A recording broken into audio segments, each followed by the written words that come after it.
Why are we always worlds apart? Well, it's a great pleasure to have Maureen and Karen Ennis from the Ennis Sisters on the show today. One of the most successful artists we've had on Fame Games. In fact, Track of the Month twice on the show, and I'd like to welcome Maureen and Karen. Hello, Maureen and Karen. Hello. All the way from Newfoundland. That's right. Were you actually born in Newfoundland? Yes, we were in St. John's, Newfoundland. And Newfoundland is heavily influenced by the Irish. And so we have a rich culture of music here, and that it was just natural that we picked it up. We come from a very musical family, and as far back as I can remember, there was always music being played in the house. Either a record player was playing at the time, or our father was playing the accordion, and we were singing and dancing. So it's just something that we've always done. Our dad plays the button accordion, which is a very traditional Newfoundland instrument. I kind of sort of figures there must be some Irish connections with names like Maureen and Karen. Yeah. Now I've got a picture in my mind about Newfoundland, about it being rather sort of isolated, and it's sort of like ponies come from there. Is that the case? Is it very sort of isolated? It is isolated, but we do have running water. And, that's right. A lot of people think that, Newfoundland, because it's so isolated from the rest of the world, that we don't have everything else the world has.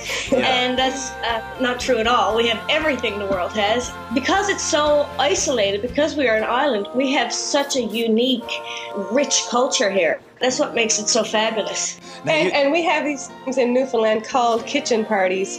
And that's basically what it is. Everybody gets together in somebody's house, and back in the olden days, it was usually the kitchen.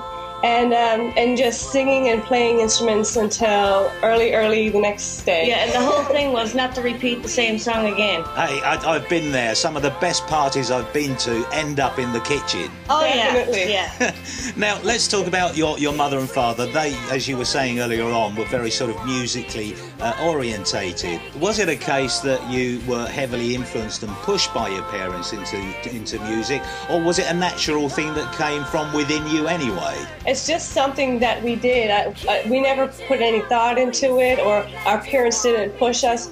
I mean, they encouraged us and they helped us out. We were in voice lessons for a period of time. And he'd wait outside for us for an hour and a half. Yeah. And every single week he was there with us, went to every single school concert, got in behind us 100%, Mom and Dad. And then there was a point when we first started to take off.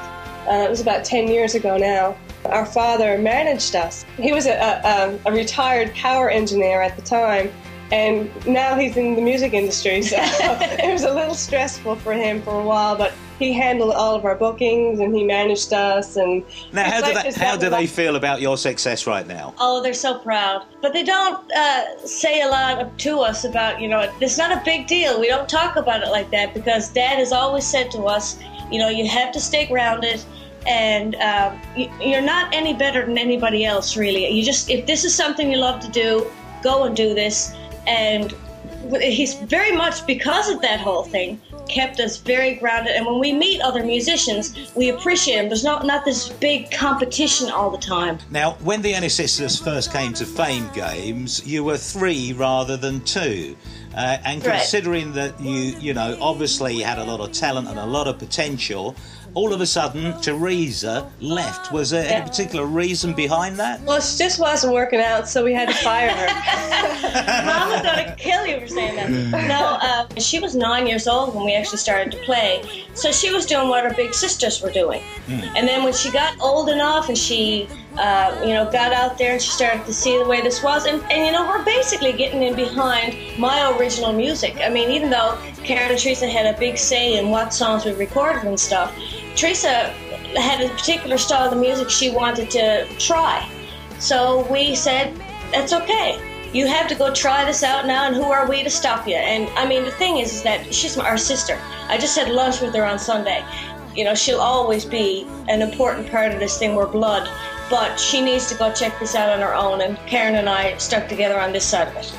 Maureen, Karen, how easy was it to adapt to becoming a duo rather than 3 of you singing? It was tough at first because, Karen and I were saying, okay, we don't know where we're going to find another female singer to jump in where Teresa was. Because at the time, we are a harmony-oriented group, and we wanted to keep that. That was important. So at first, we were kind of apprehensive about it, and we didn't know where we were going to find someone. But luckily, Mark Murphy, he's a fabulous singer, and he knew our parts. I mean, basically, he wrote or arranged a lot of our vocal parts, and he just basically got in the back there. He's doing percussion and that kind of stuff, and sits in the back. Karen and I are in the front, and he just adds in that harmony. And I kind of like it, because now, instead of having to work so hard to find this edge in my voice, I don't have to, because we have a male sound. Now, a lot of our reviewers, in fact, almost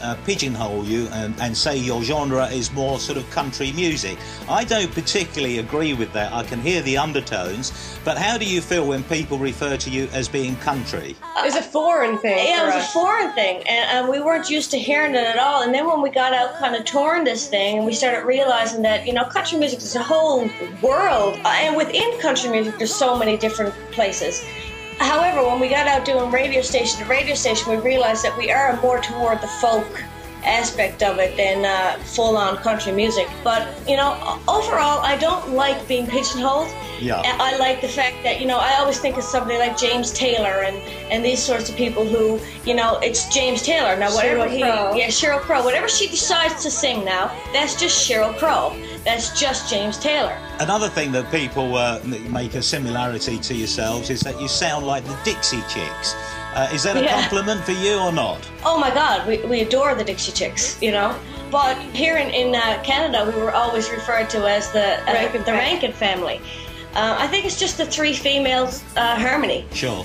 And we're okay with it, because these two groups, I mean, they're very successful groups. Yeah. But hopefully now we can start paving the way, and people will start going, wow, you guys sound like Ennis. Why the move to Nashville? When Teresa left the group, we figured the best thing to do was to go there, write some, get our contacts in order, basically run this thing down there for a little while.